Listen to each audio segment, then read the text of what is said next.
Salut, c'est Ludo et dans cette vidéo on va parler de comment réussir sa relation à distance. Alors on va définir ce qu'est une relation à distance et après on verra plusieurs points pour réussir justement cette relation à distance. Alors une relation à distance, c'est pas forcément une relation où ce qui va vous séparer ça va être des kilomètres. Par exemple, je considère que si vous habitez dans la même ville et que vous par exemple vous travaillez de nuit et que votre partenaire travaille de jour, et que vous pouvez vous voir une fois toutes les 3 semaines ou une fois tous les mois, eh bien je considère ça comme une relation à distance. Malgré le fait que, au niveau des kilomètres, vous soyez rapprochés, si vous ne pouvez pas vous voir de manière régulière, une fois ou 2 fois par semaine, si vous pouvez vous voir uniquement une fois par mois, je considère que c'est une relation à distance. La première question qu'il va falloir se poser, c'est combien de temps va durer cette relation à distance. Si c'est votre cas, que vous êtes dans une relation à distance en ce moment et que vous savez que ça va durer 2 semaines, 3 semaines, voire peut-être 1 mois et que vous voyez un avenir potentiel avec cette partenaire, vous savez que vous pouvez faire durer cette relation 3 semaines, 1 mois par exemple, parce que vous savez que c'est un temps qui est très court, ça en vaut la peine parce que vous allez retrouver une relation normale, entre guillemets normale, lorsque vous allez vous revoir dans 3 semaines. Par contre, si c'est une relation à distance et vous savez que ça va durer des années, vous allez pouvoir vous poser des questions sur est-ce que cette personne en vaut vraiment la peine? Est-ce que cette personne vaut la peine que j'attende des années pour me mettre en relation, pour rester du coup dans cette relation avec cette personne? La question qu'il va falloir se poser, la sous-question qu'il va falloir se poser à cette question, c'est est-ce que vous êtes capable de gérer tout simplement la frustration d'être à distance avec cette personne, et si oui, combien de temps en fait vous êtes capable de gérer cette frustration? Une fois que vous avez répondu à cette question, vous pouvez répondre à la question au-dessus, combien de temps vous allez vous voir en relation, combien de temps vous allez vous voir à distance, est-ce que je peux gérer cette frustration et donc est-ce que je continue cette relation à distance, est-ce que ça en vaut la peine?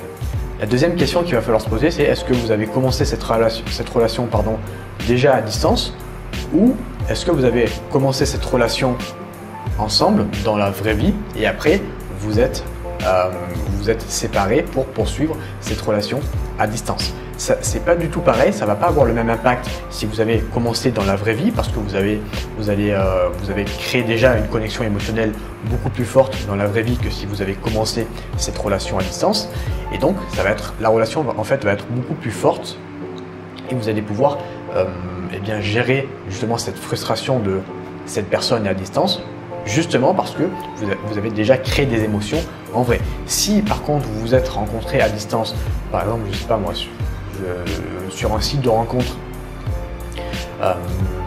et que vous avez commencé cette relation où vous habitez par exemple à Marseille et la personne habite sur Paris et que vous n'êtes jamais vu dans la vraie vie avant, ça va être beaucoup plus compliqué, je ne dis pas que c'est impossible, mais ça va être beaucoup plus compliqué de gérer justement cette frustration de voir cette personne à distance, donc uniquement par téléphone, SMS ou visio comme Skype.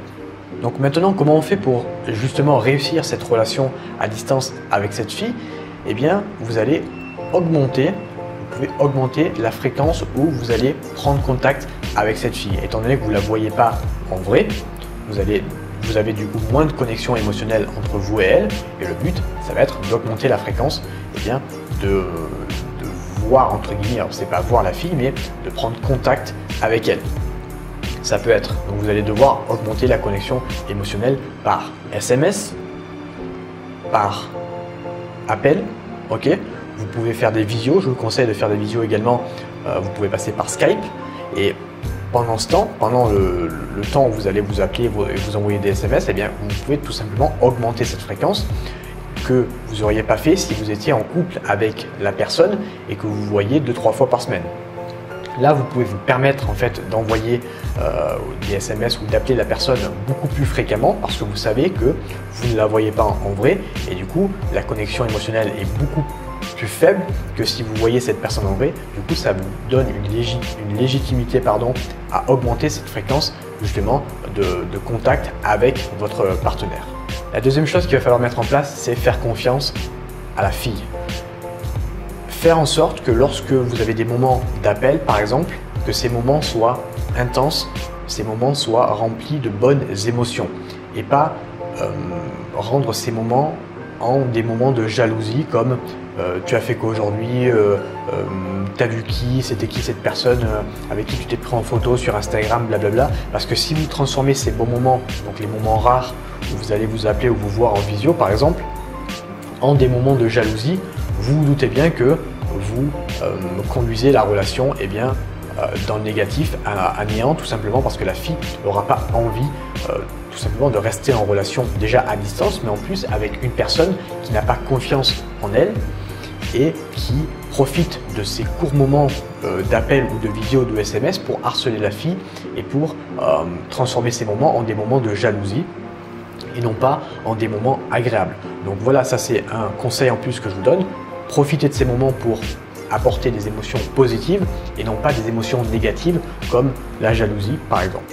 Une dernière chose que je vais vous conseiller, super importante, ça va être de faire l'amour par distance. Et oui, c'est pas parce que vous êtes à distance que vous ne pouvez pas faire l'amour à votre partenaire.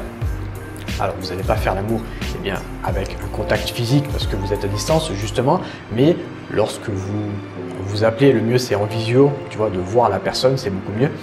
Lorsque vous vous voyez, essayez d'instaurer des petits jeux sexuels pour justement faire l'amour entre guillemets à distance. Vous pouvez par exemple, je sais pas moi, lui dire ok tu vas te mettre en tenue sexy, tu vas me lire un livre et moi je vais me masturber et après pareil vous pouvez faire un striptease et elle va se doiter.